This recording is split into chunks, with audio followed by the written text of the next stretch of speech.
Welcome in. It is the North Side Baseball Podcast. He is Jason Ross. I am Mitch Woodmeyer, talking anything and everything Chicago Cubs baseball. However you get your podcast, make sure to check out our website, Northside Baseball, our YouTube channel, Northside Baseball. Maybe it's Apple Podcasts. However you get it, we always appreciate you tuning in.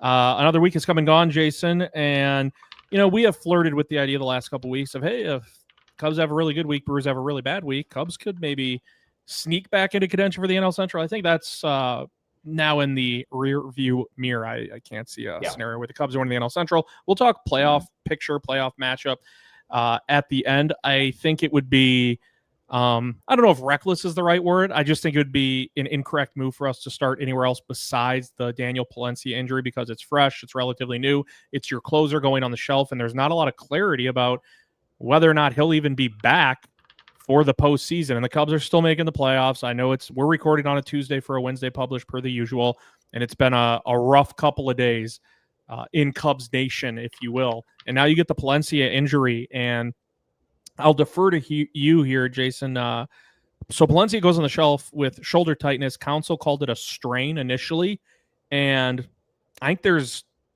I'd say there's pretty serious doubt about whether he'll be back for the postseason, and it's kind of a massive kick in the seeds for the player himself because he was having such a good year. And I know it's been a little up and down lately, but Daniel Palencia has been really, really solid for the Cubs. He has the electric stuff. And so you wonder kind of like the ripple effect, the domino effect, like what does the Palencia, because we know what it means for him, right? The shoulder injury, he might not be back. We don't know. And so it's not really worth diving into, will he be back? Won't he be back? But for the interim, for right now, it's what does this mean for the bullpen moving forward? Like, does Brad Keller close? Do they just have a committee of guys? What does it mean for the bullpen in your eyes now missing a major chip, a major puzzle piece to the operation? It really hurts because you figure the way that the bullpen had been going, it felt like they had like really settled into, they weren't going to be like a bullpen of doom, but they were a pretty good bullpen on most nights. At the end of the game for right-handers, you had Brad Keller, you had Daniel Palencia, you had left-handers with Caleb Thielbar. Kittredge really looks like a great bridge to a lot of those guys. So you started to see, like, when you were winning a baseball game, that there was like a pretty set pattern of guys that were going to come in, from the 7th to the 9th, and you felt like, this will probably get shut down, like everything's going to be fine. Removing Palencia from that kind of really changes that up a lot. I would assume Brad Keller is probably the guy. I don't think we probably talked about how good of a season Brad Keller's had. Just with his StatCast page up right now, I mean, it is 93s and like 94s across the board on almost any statistic that you could think of. Expected ERA, 93rd percentile, fastball velocity, 88th percentile, average exit velocity, 94th percentile, barrel percentage, 86th percentile, hard hit percentage, 98th percentile. He has just been an absolute monster this year. I mean, it is pure red right down the board. He's been so good. So at least the Cubs have like a really good reliever that, in an inning, if you really needed to turn to somebody, like, Brad Keller could do it. Brad Keller could probably do it for 2 innings, coming from his starter background last year. If you really needed it, you probably say, Brad Keller, go get me 6 outs. So I think, in a 1-game sample size, I'm not quite certain that the math changes a lot with Brad Keller or Daniel Palencia, because I think, like I said, Brad Keller probably get you 4 to 6 outs, no problem. And you can mix and match. In terms of like the longer term, like in a full series for the rest of the way, I think that really kind of opens up a spot in the bullpen. And I don't know if there's like a guy that like fills it. We're going to talk about Jackson Wiggins here in a few minutes, and I'll bring up my feelings on, kind of where that's gonna go with everything. But there's no real like obvious like replacement. I think Kittredge is probably your most like 1-to-1, but then that takes away your 7th inning right-handed guy, or like 7th or 8th inning, and then I don't necessarily know that there's somebody who like fills that role. Mike Soroka is supposedly to be throwing a rehab game in Iowa, I think this week. I can't remember if it's tomorrow or Thursday off the top of my head. But Soroka is going to be back, and if you look at Soroka's bullpen usage last year, he was elite. Like he was like White elite. Sox. Yeah. With the White Sox. Yeah. Or maybe it was Boston. I can't remember where it was at, but he was an elite reliever for like the second half of last year. I mean, just like really good. So if there's like a positive outside of it, it's that, maybe Soroka fits into the Kittredge area. Kittredge bumps to your Palencia, to where Brad Keller is. Brad Keller takes over your Palencia for as long as it is. I think the exact injury was like, it was a strain of the connective tissue on the shoulder, like the shoulder muscles to like the joint or whatever. I'm not much of a doctor, so I can't diagnose that. But the second he went down, it looked bad. It looked bad, and it's a bummer because it looked like he was kind of figuring it back out. I knew he gave up the home runs right there. My guess is that he had been not feeling good that entire outing, because he had done a really good job of limiting hard hit balls. And the outing prior, Matt, I think, had thrown a great article up on Northside about how he had really started to locate the fastball again. Fastball on upper third, slider on the lower third. It's a really good combo for him. And then against the Nationals, I mean, he just lost it that day. And I do think he was kind of overthrowing. And it just wasn't working. So I hope it's like a minor strain and he's back. I think, a month ago, I didn't know that Mike Soroka was going to be back, and looks like he's going to pitch with the Cubs. His velocity's back up. I think they were saying he was sitting at like 93 to 95 recently, which is kind of like where you want him to sit for the bullpen for him. So, maybe he comes back in a few weeks. We got a full month plus, if you can make it through the first series in the playoffs, maybe you can add him later, but yeah, it's a bummer, and they're really gonna have to hope that guys like Mike Soroka can kind of fill the void. Maybe Aaron Savali is going to be playing a little bit more of an important role than we kind of hoped he would. Yeah, just because you brought up his name, we mentioned it's going to be a domino effect when you lose your closer to some extent. Because let's say it is Brad Keller, and that's the obvious option. Well, then who takes some of those high leverage spots that Brad Keller's been in throughout the year? So there's a domino effect. And the one part of it that you brought up with the name is Mike Soroka. Just to clarify, I want to pick your brain a little bit. Let's say Soroka does come back. He is on a postseason roster. I know what I think, but I'm curious as to what you think, Jason. Any chance he's in the rotation or no chance if Soroka's on the postseason roster, he's absolutely in the bullpen? I think he's in the bullpen now. Okay, I agree. I think losing the last month, I think they're going to really struggle to build him back up. And losing Palencia, I think this is just me kind of guessing on things. I think that the reason that the Cubs traded for Soroka when they did, which was kind of like before the last day of the deadline, right? So they traded it before the last like 24-hour buildup. I think the reason that they traded for him is because he specifically fits a reliever starter mold where you could not necessarily have to start him. You could put him in the bullpen if you needed to. And they were unable to get the starter. We can talk about for whatever reason that is, they didn't get him, which is why Soroka went to the rotation as opposed to the bullpen. I think had they gotten Edward Cabrera, had they gotten Mackenzie Gore, had they gotten, Merrill Kelly, whatever name you wanted to insert there, he'd been in the bullpen to begin with. So my guess is that at this point, with Tyon about to come back, with Assad pitching fine, with them finding interesting ways to limit Cade Horton's usage, I would guess, and with Aaron Savali in there as well, I would guess as we go bullpen, as we go like to the playoffs, bullpen is where he's going to be. Your three starters for sure are Boyd, Imanaga, and Horton in that first series, and then if you go to a fourth starter, probably Tyon. So you don't need five starters in the playoffs. I don't see Soroka in the rotation. I think he's definitely nailed on in the bullpen.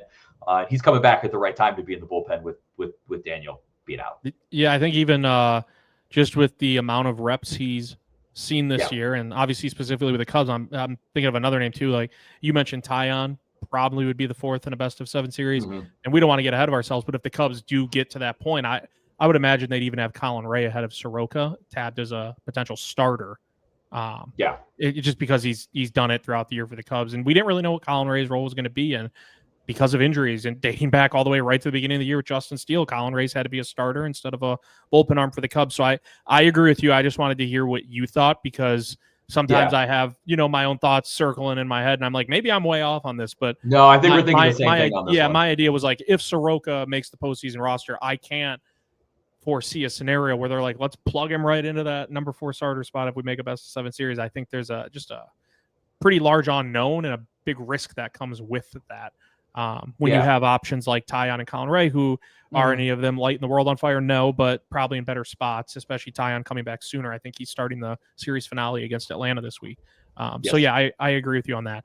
Let's pivot. It is the Northside Baseball Podcast. Mitch Woodmeyer, Jason Ross with you, as always, talking anything and everything Chicago Cubs baseball. One name that, I mean, you got me hook, line, and sinker throughout the year with your minor league reports, like Jackson Wiggins. And every time you would talk about a minor league report, when we would finish recording, I'd go, watch clips, read articles. There were some obviously on Northside Baseball around Jackson Wiggins. And I was like, this dude, like, I was okay if they parted with him at the deadline for a starting arm. But when the deadline came and when Jackson Wiggins was still in the system, I'm like, yeah, that's good. Because I think Jackson Wiggins could turn out to be an absolute stud. He made his AAA debut a few days ago, short outing, which is kind of the norm lately.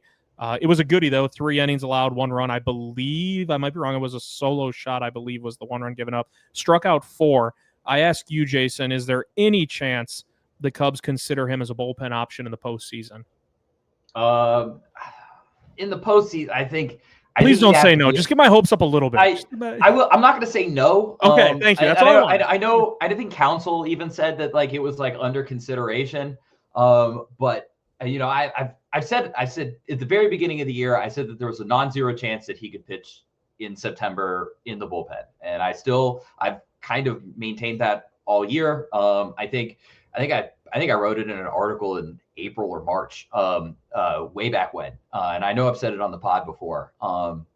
I still don't think that there's a non-zero chance, and I always said that I thought that there had to be like a very specific set of injuries to get there. I would say Daniel Palencia is definitely a cog in that like domino effect to create the Jackson Wiggins to the major league bullpen role. Part of the problem that I think that the Cubs will have with putting him on a playoff roster or putting him in the bullpen is that he has 3 innings at Iowa, and I don't know how much trust you can build up out of him in the small amount of time that he would actually get. Like, how many innings would we really be able to see Jackson Wiggins against major league pitching between, if he came up this afternoon he came up to pitch to the Braves today, how many innings are you really talking about? Maybe 10 innings. And then how many of those are in like really low leverage situations? You're probably talking like at the very least, like 4 or 5 of them. Like his very first ones are probably like low leverage, blowout kinds of games where he's coming in like the 5th inning. And then how many innings can you really build him to like feel comfortable with it? I think it's a long shot. Again, I think any situation where Jackson Wiggins is pitching in the playoffs in a somewhat important situation, the Cubs are in a bad place. Like that's a bad thing. And it's not because I think Jackson Wiggins is bad, but that means that, why isn't Andrew Kittredge in this situation? Is it because he has to be the closer because Brad Keller's hurt too?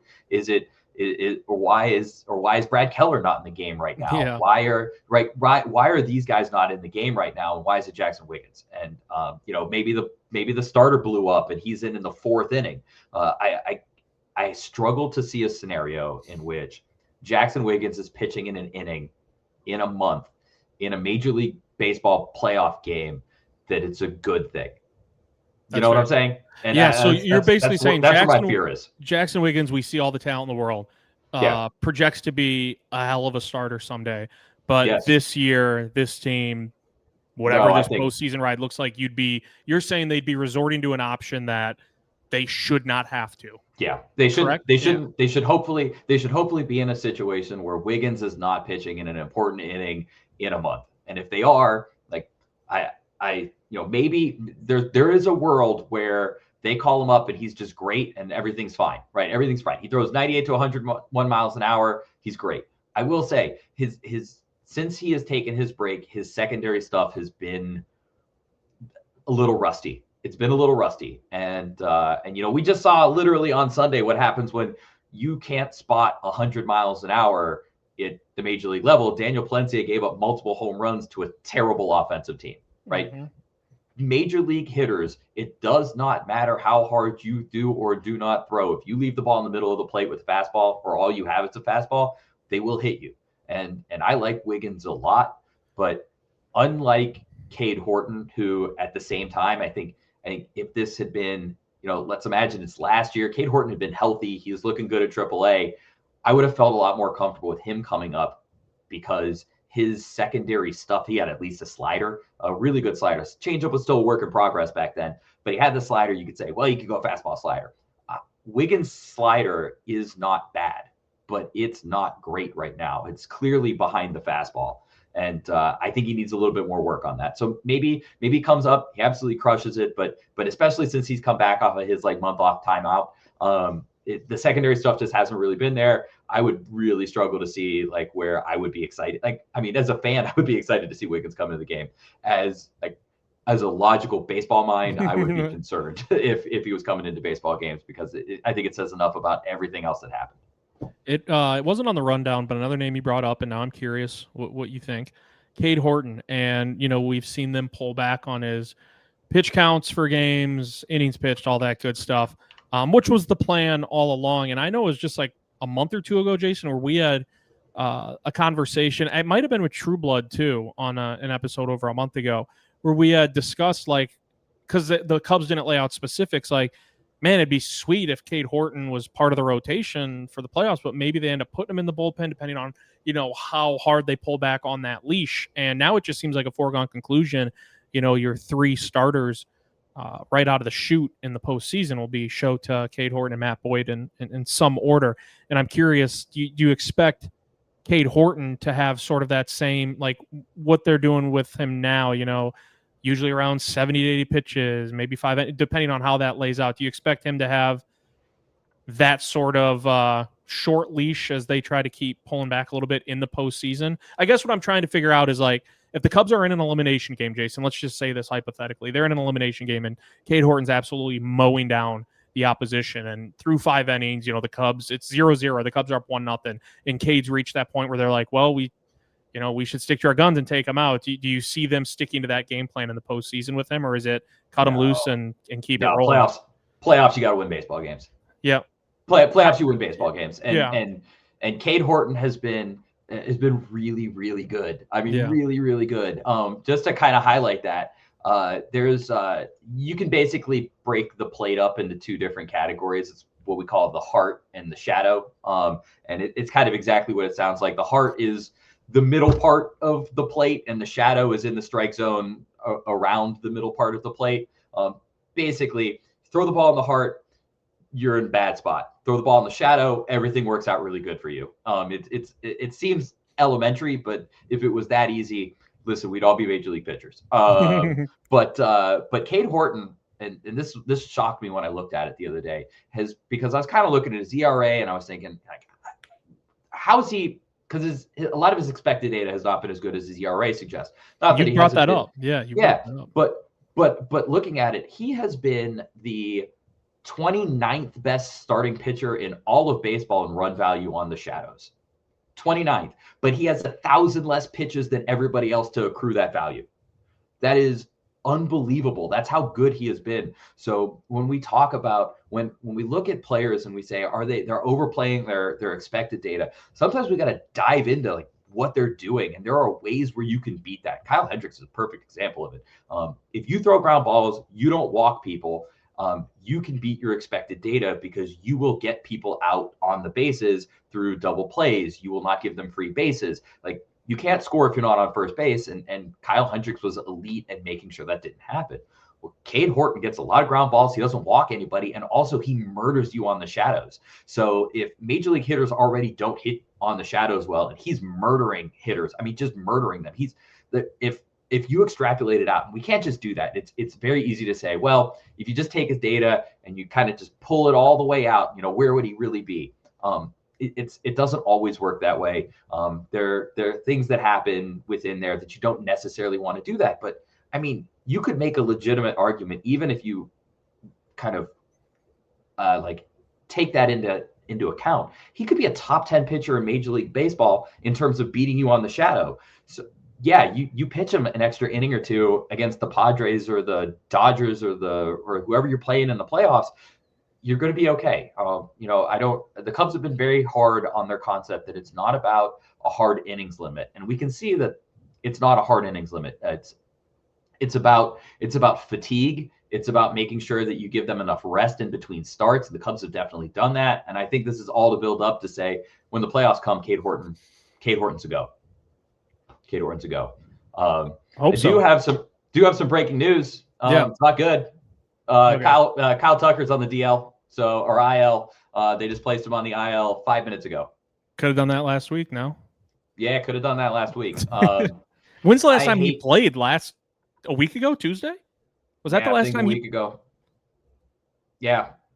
Well, we have to talk about this now. Yeah, we do. That's why I brought it up. It's a shock. It's a shock addition to the topics. But yeah, it just popped up on my phone when we were talking, and I was like, well, gotta bring that up. We would be remiss if we did not. Ballesteros recalled from AAA. I saw a report on again. We're recording on Tuesday. I saw a report that Ballesteros was with the team, and so my mind was racing to wonder what the roster move was. I had just thought, man, if they're putting Kyle Tucker on what's that? Thought they'd have gone with Casey. He hasn't played for a few days, so he must not be feeling well or something else going on with him because he hasn't played, and I assumed that he was the one hanging out with the team. Yeah, I would have assumed, and obviously incorrectly, that if when I saw the report that Ballesteros was with the team in Atlanta, I was like, well, I don't think it'd be Tucker. Obviously, that crossed my mind because he hasn't been in the lineup. But I had assumed, and I was wrong, that if they were to put Kyle Tucker on the IL, this already would have happened. They wouldn't have prolonged it. They love that. Yeah, they do. So it's a left calf strain for Kyle Tucker, by the way, which I'm sure many are already aware of, especially by the time you listen to this. Who does that more playing time than for? What do you do playing time wise?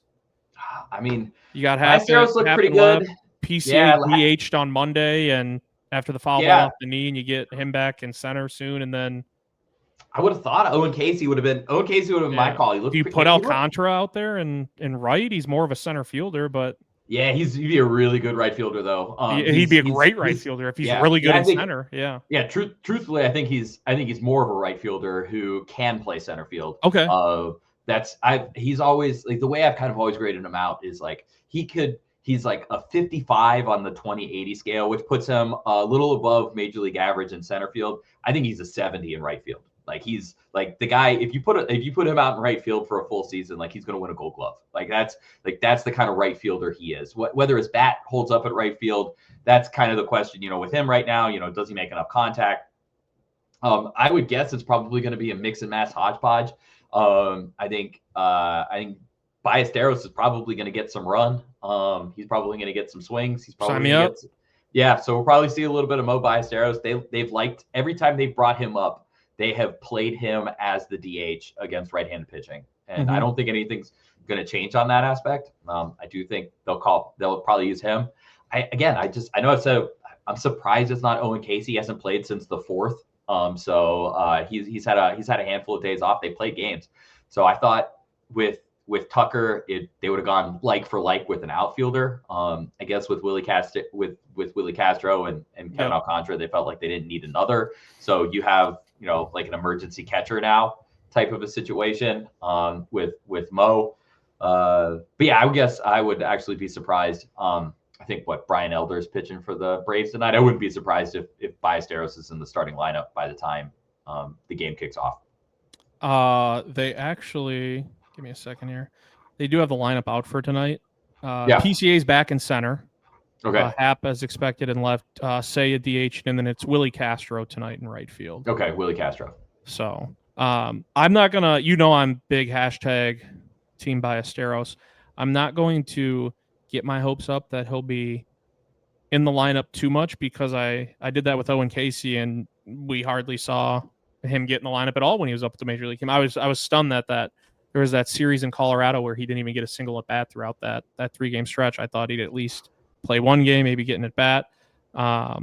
And then we're recording on Tuesday for Wednesday. Elder pitched game 1 of the series. It's Spencer Strider tonight. Oh, it's Strider tonight. See, that's the thing. I've been under the weather with a cold, so I haven't been you're good. To keep up. Yeah, I'm trying to find who's pitching. I'm trying to find who's pitching tomorrow, but I know last night it was Elder, and I know it's Elder was Elder last night. It's Strider this night. Yeah. Yeah. So Castro tonight, at least in right field, but Kyle Tucker on the aisle. Of course, when most people are watching this, listening to this, that'll be old news by then. But I would guess the hope is he's just good to go for the postseason, right?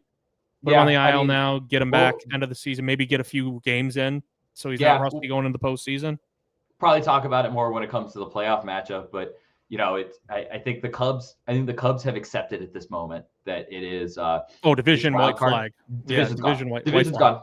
Division's gone. They're playing for one of those 3 wild card spots, and I mean they're going to get one of those wild card spots. I know that the vibes right now are low. We'll talk about it later, but they're going to get one of those playoff spots. They still have a 99% chance to make the postseason. Like they're going to make the postseason. So like a lot of between now and then is just getting right for the playoffs. Like that's really what it is. Get healthy, get right, get feeling good, and then just make the playoffs happen. That's kind of what it is. Yep. For what it's worth, too, it's Chris Sale scheduled to go on Wednesday. Oh, okay. Atlanta. So Strider and Sale. Northside Baseball Podcast, Mitch Woodmeyer, Jason Ross with you, talking anything, everything Chicago Cubs baseball. Carson Kelly has had quite the season so far. Did not tell you what data points I looked at. You did not tell me what data points you looked at. Mine are kind of more base data points. For Carson Kelly, red hot start to the season. Like, I think at the beginning of the year, we were joking like a month in, like, oh, it's Aaron Judge. Like watching Carson Kelly at the plate, it was incredible. You knew the pace wasn't going to be sustainable. And however, though, like as of recently, Kelly's swinging a hot bat again. 10 years into his career, I think you could make the case fairly easily. This is probably his best year to date at the plate for sure. And again, 10 years into his career, best season he's had at the dish. That's pretty impressive. It's a guy who we've seen pretty routinely throughout his career. When I was looking at all of his StatCast numbers and charts, pretty routinely throughout his career, Jason, a guy that doesn't chase. He's in the 93rd percentile on chase percentage this year, even better than it's been in the past. The whiff percentage, somewhat up and down throughout his career. Usually it levels out. He's in the 78th percentile this year. To me, I kind of view this as like it's a veteran guy who, when the Cubs signed up for Carson Kelly, they knew what they were getting, but he's improved on the margins in some categories this year to really show that at the age of 30, 10 years into his professional career, it is still possible to take a leap forward. And it's been really cool to see that from Carson Kelly. I think at the beginning of the year, somewhat of an afterthought addition to this team, and we saw the major struggles offensively at the catcher position for the Cubs last year.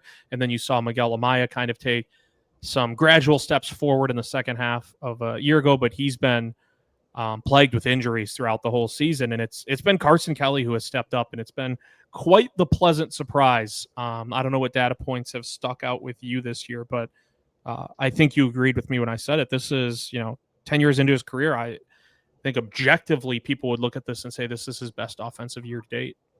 Oh, yeah, not even close. I think his other best season was in 2019 with a 107 WRC plus. He's got a 125 this year. The thing that stood out to me the most is we have this, I think a lot of this idea on Carson Kelly is he started off really hot. Rest of the season's been all right. However, and this is arbitrary endpoints, and you can kind of start and stop wherever you want it to, but I also feel like this is an indicative amount of plate appearances. If we go back to June 21st, there's 188 plate appearances. Carson Kelly has a 123 WRC plus since then. He has a 125 on the season. So I don't believe that Carson Kelly was like, oh, he had a great April and he's just kind of wrote it out. He's been really good all year. I mean, just all year, he's been really good. If we look at his data, from that time period, his strikeout percentage is basically the same. His walk percentage was a little bit higher early in the season, but it's not like crazy, like low now. It's like, I think like 1.5% under what it was. His WOBA over since June 21st is a 344. His WOBA on the season is 347. His expected WOBA on the season is a 346. You just look at the data and everything he has done, it does not support this concept that it was like, oh, he had a great April. That was it. Carson Kelly's been really good this year. He has one of the most discerning eyes at the plate. He doesn't strike out on bad pitches. He doesn't chase bad pitches. He walks. He takes his walks. He gives you a good major league at bat. And while none of his like batted ball data will blow you away, his hard hit percentage, I think, is 33rd percentile. He does make the most of his actions. He's got an above average, I think, 60th percentile barrel rate. He is a 65th percentile launch angle guy, sweet spot. So when he does connect with the ball, he does some pretty good damage with it. He gives you good at bats. He has been well above average in terms of blocking and in terms of caught stealing. So he's been great defensively. He's kind of a hidden MVP for the Cubs on the season, at 2.8 FWAR in his season. And I know, it's a conversation I was having with somebody that I know in the off season, like in December. They were upset when Danny Jansen went to the Tampa Bay Rays, and they were really upset about that. They thought that was going to be like a really big potential addition for the Cubs. And at the kind of time I was like, I don't think it matters. It's backup catcher, it's going to be with Miguel Amaya. And then they signed like Carson Kelly like the next day or two to a contract. And I think my point the entire time was like, I don't really care, what they get out of the second catching spot. And Carson Kelly's been significantly better than Danny Jansen, like all season. Like he's just been significantly better, which isn't to say that Jansen's been like bad, because he hasn't. He's been good enough that the Brewers went and they traded for him.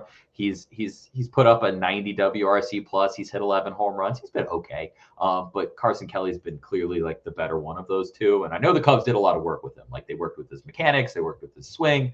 Matt had written an article earlier in the year on it, to kind of help him get where he's at. But Carson Kelly's been like a underrated MVP for me on the year. He's been fantastic, and just like I can't say enough good things of what he does.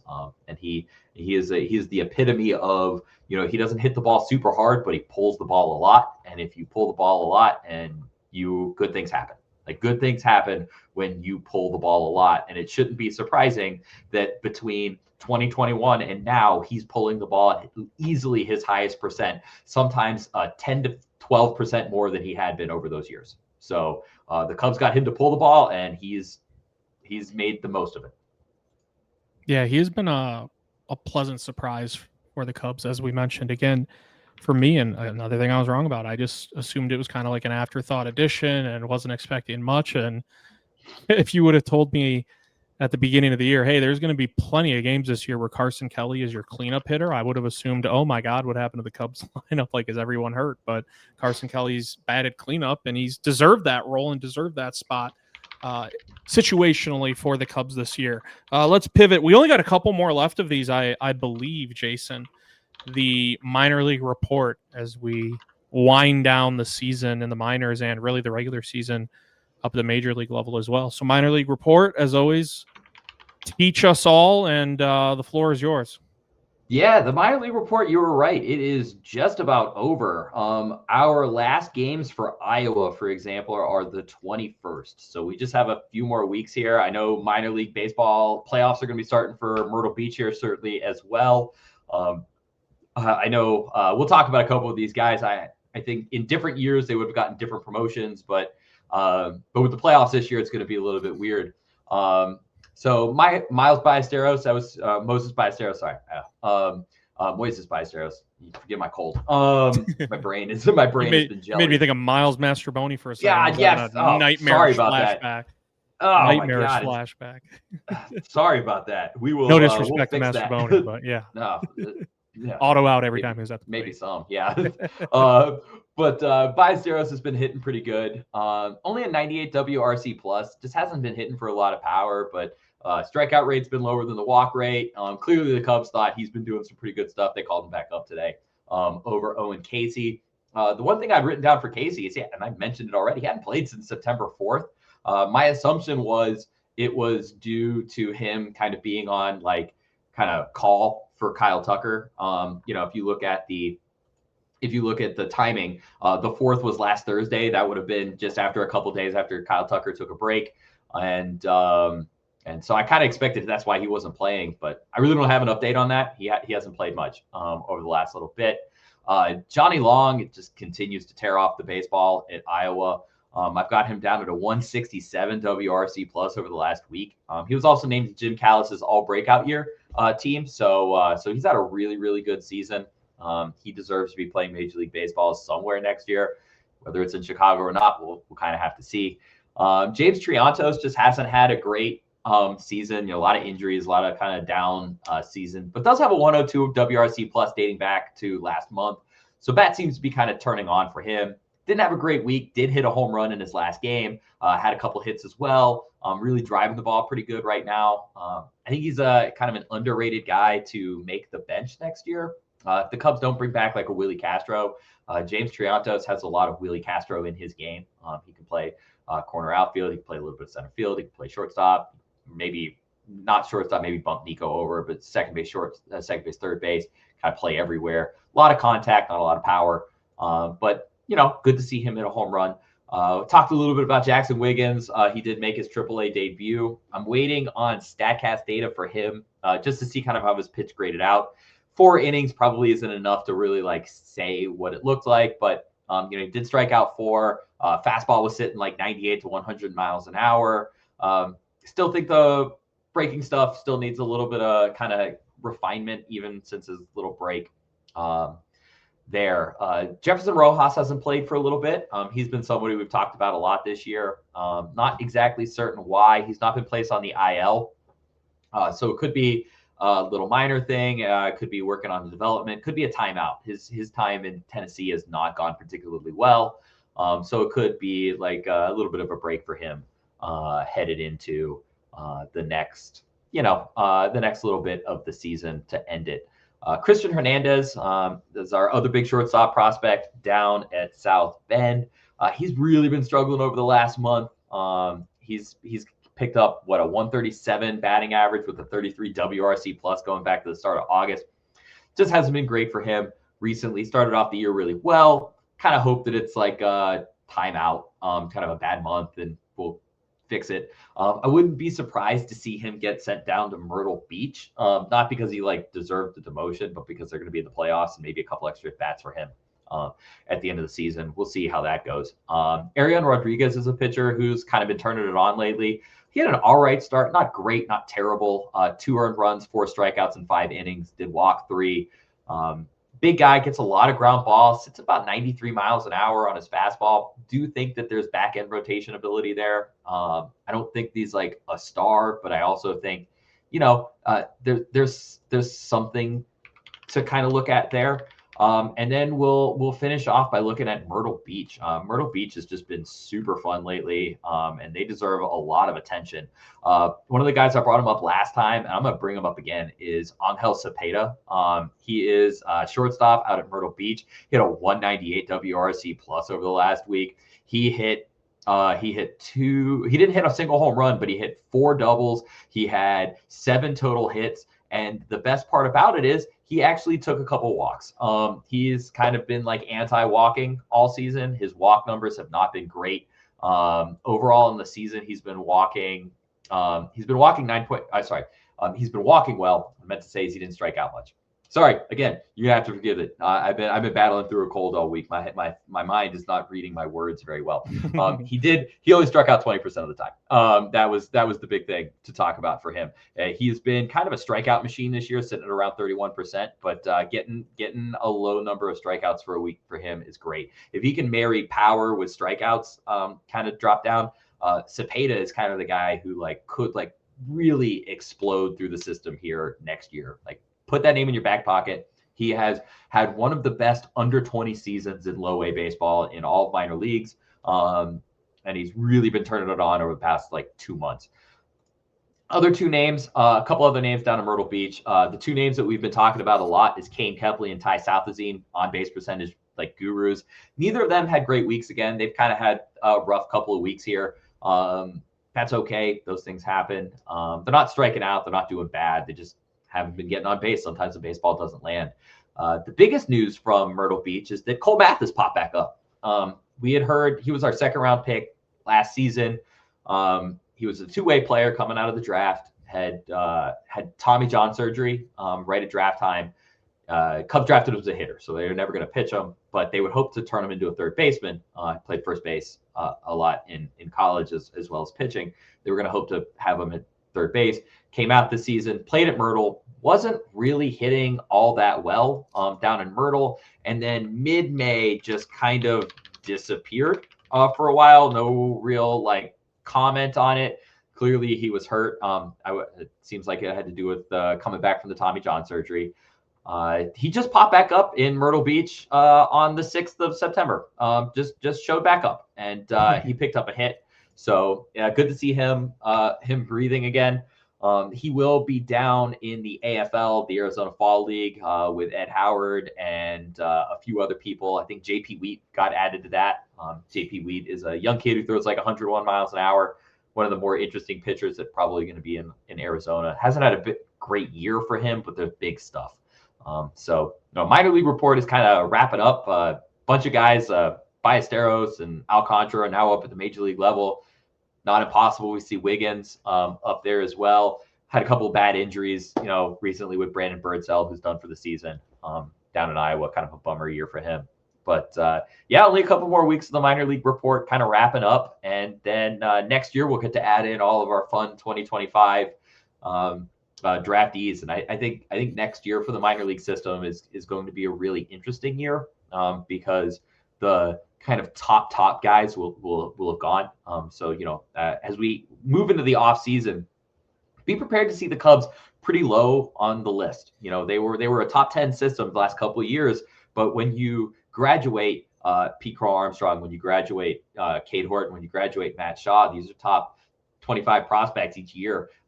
You start to lose guys. So, going into next year, you're going to see a handful of those guys kind of still at the top. Owen Casey isn't going to graduate from prospect status. Ballesteros probably isn't going to graduate from prospect status.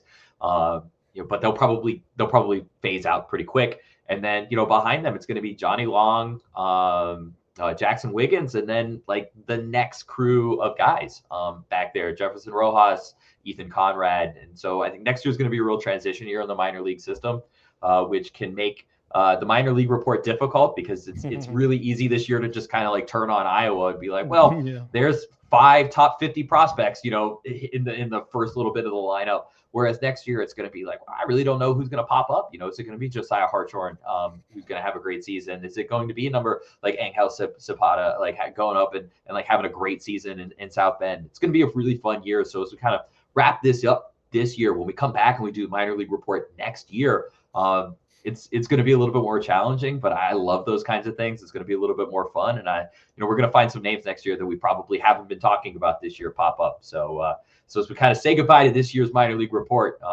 next year is going to be both interesting, fascinating, and kind of confusing probably for the first little bit as we figure out, who those names really are. Well said. Let's finish up. We've been taking a look at the playoff picture the last few episodes. I wanted to really get more specific, and there's only 2 options really in play right now. We mentioned too, like it's a wrap in the NL Central. The Cubs are 7.5 back entering the middle of September. You can pull down the curtains on that. There's a sense of disappointment that comes with that. I was pretty convinced that I just thought I had the goggles on, as a Cubs supporter, but I really thought they were going to win the division this year. I thought they pushed some of the right buttons in the offseason. I didn't think Milwaukee had done anything, too substantial to really put a stranglehold on the division. I thought this was the year the Cubs would leapfrog them, and it's just not happening. You absolutely tip your cap to Milwaukee for that. And, we talk about a rotation of Imanaga, Horton, and Boyd for the playoffs. You look at what Milwaukee can throw out there with fastball Freddie Peralta, the big woo Brandon Woodruff, and then you either want Mizorowski, who struggled a little bit, but Quinn Priester's had an incredible year. Like, Brewers have a hell of a rotation going to the playoffs to blend or couple with that pesky lineup that they have. So you tip your cap to the Brewers. I'm not going to say I'm stunned that the Cubs aren't going to win the division, but I thought they pushed some of the right buttons in the offseason, and it never fully came together. And I also do try to gain a little bit of perspective by looking around and realizing if the Cubs were in any other division, they'd either be leading it or they'd be right there, like a game or 2 out, right? But the Brewers have just been that damn good, so you tip your cap to Milwaukee. Cubs have the top wild card spot. Again, we're recording on Tuesday for Wednesday. They're 2 games clear of San Diego as we record this. San Diego 3 clear of the Mets, who hold the last spot, who are 3 clear of the Giants. I believe this will be a fairly obvious answer. Of the 2 potential matchups right now, Jason, Cubs Padres, Cubs Mets, who would you rather see the Cubs face? For me, it's the Mets. They're 21-26 since the All-Star break. You talk about a roller coaster ride that the Mets have been on that. The rotation's been super iffy. One of their big trade deadline acquisitions, Ryan Helsley, has been pretty miserable. 15 appearances since the trade. He's allowed at least one run in 7 of those 15 outings. He's allowed 2 or more in 5 of those 15 appearances. So if you had to pick a playoff matchup today, Cubs, Padres, Cubs, Mets for the wild card, who do you think the Cubs best matchup? But then again, this is me assuming that the Cubs either get the 4th or the 5th spot and don't tailspin all the way down to the last spot where they would be playing the 3rd seed in the division winner, which right now would be the Dodgers, because the Brewers and the Phillies right now are lined up to have byes, if all of that makes sense. Give me the Padres. Really? Oh, yeah. Give me the Padres all day right now. I love it. Padres 100%. Offensively, the Padres just do not concern me. They have a few guys that you're a little worried about, right? They got Tatis, who's pretty good. They got Machado, who's pretty good. Gavin Sheets is having a pretty good season, and Jake Cronenworth's had a pretty good season. Beyond that, there's like nobody there that I'm all that concerned about. If you look at anybody who has 200 plate appearances on that team, those are the only 4 guys who are legitimately over league average this year. Jackson Merrill's not had a great season this year. He's got a 106 WRC plus. His X data is better than his regular data, but we can look at it there. Xander Bogaerts has not been very good. Arise has not been good. They just do not have a lineup that concerns me. And if we're really being honest with ourselves, like, I know the offense has struggled with the Cubs. I still think the offense is the best thing that the Cubs have going for them, right? It's the best thing. When the Cubs are winning games, it's their offense that does work. The Padres have a great bullpen. There are aspects of the Padres bullpen that is great. Like, if you're losing to the Padres, you're probably going to lose to the Padres. However, the starting rotation for the Padres is fine. But it's not like amazing. They have a 4.21 xFIP on the season pitching wise. And if we're looking at team pitching, the xFIP that they have is tied for 18th in baseball. So, again, if you're worried about the Cubs offense, then the Padres pitching isn't super great. The New York Mets are 10th. So the Mets are better right now. Juan Soto is exploding. I don't want to see that in the playoffs right now. Juan Soto is better than anything the Padres can put in the lineup. He can be a one-man wrecking crew. Juan Soto is the kind of talent who can win you a playoff series. I do not see anybody in the Padres offense who just kind of takes over a playoff series all by himself. Tatis could maybe have that. Maybe Manny Machado goes off for 3 games. But I'd say more likely that it'd be Soto. Yeah, it'd be far more Soto. If we look at starting pitching, especially when we're talking San Diego Padres, they just, I think the Cubs can get to them. They're 25th in xFIP in starting pitching. They're 25th. That is, you can't get into their bullpen because Mason Miller will kill you. But if you just don't get to Mason Miller and Rangers and Suarez, you can win that thing. So when I think of it, I think I would much rather have the Padres in general. Give me the Padres. I think that's the worst. I think that's the worst playoff team that's out there. I really do. I think, and it's no shade to the Padres. I think they've had a good season. They're a good baseball team. But if there was one team that I could get in the playoffs, it's the Padres. Give me the Padres. Obviously, there's still a lot to sort out. There's a little less than 4 weeks left in the regular season. And as things sit, the Padres are just a game behind the Dodgers in the NL West race. My last question for you, Jason. Again, for me, it's just fun to talk about this stuff. When you look on the outside looking in, because right now the Mets are 3 games clear. The Mets have the last playoff spot right now, and they're not going to win their division. They're 8 behind Philadelphia entering play tonight. When you look at the wild card, though, if you want a fascinating topic point, the Mets have that last spot. They're 3 games clear of San Francisco, 4 of the Reds, and 4.5 of both Arizona and St. Louis. I'm not saying it's going to happen. In fact, I don't think it will. But if one of those teams, Giants, Reds, Diamondbacks, Cardinals, were to make a late pursuit of that final spot, who would you pick of that bunch that you think could leapfrog the Mets? I know San Francisco's probably the hot pick right now because of the baseball that they have been playing lately. They've been on quite the tear. I know they're 7-3 in their last 10, but really it dates back farther than that. I'm looking right now since August 23rd, they have lost 3 games. The Giants have. Like, they have been on an absolute tear. They swept the Cubs in that span. They took 2 out of 3 from the Brewers in Milwaukee during that span. Yeah. They've been on quite the tear. Again, I don't think it will happen, but if some team were to leapfrog the Mets, I think it's probably the Giants, right? Yeah, it has to be the Giants. They've been playing good baseball for a while. Kind of, we forgot about that. We talked about, went in and talked about all this like run that the Cubs are going to play against all these like under 500 teams, and the Giants kind of they were still an under 500 team, but they kind of were skirting along with it. They were always. I thought they were a better team than they had been playing this year. I mean, they've got good players. They've got Devers. They've got Adames. They've got Lee in center field. They've got good players. They've got Logan Webb, who I think is one of the more underrated starting pitchers in baseball. They're a good baseball team. I think they've dug themselves a hole that they can't get out of. 4.8% on Fangraphs in terms of like making the playoffs. They just probably aren't going to do it. But at 73 wins and the Mets sitting at 76, it's not impossible. I mean, it's one good series. So I don't think it's impossible. One of the things that they have going against them is that the Giants have a much harder strength of schedule the rest of the way than the Mets do. The Mets have, looking at it, one of the lowest strengths of schedules left in terms of the season. It's well under 500, whereas the Giants are well over 500. So the Giants are playing much harder competition. I think it's going to be very difficult for them to find their way into the playoffs. But if there was one team, it's probably them. I think you could, if you really wanted to squint, maybe the Reds, if their starting pitching just got like super hot and shutting everybody down for 3 weeks, with a couple of those guys. I mean, if Chase Burns could like really figure it out, you've got Hunter Green and you've got Lodolo and you've got Abbott and like kind of these starters, like maybe the Reds could get like super hot, but I don't think that that's going to happen. I think the playoffs are mostly set right now in the National League.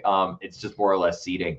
I would be shocked if any team, and if we're being serious looking at the projected odds, they seem to agree with us in terms of that. Yeah, and really the big race for seeding to watch is in the NL West. Dodgers, Padres, a game behind are the Padres of the Dodgers, and that you win the division, you're guaranteed home field in that first round. And if you're not right now, you're going on the road as of now because the Padres are in that 5th spot behind the Cubs, who are in 4th.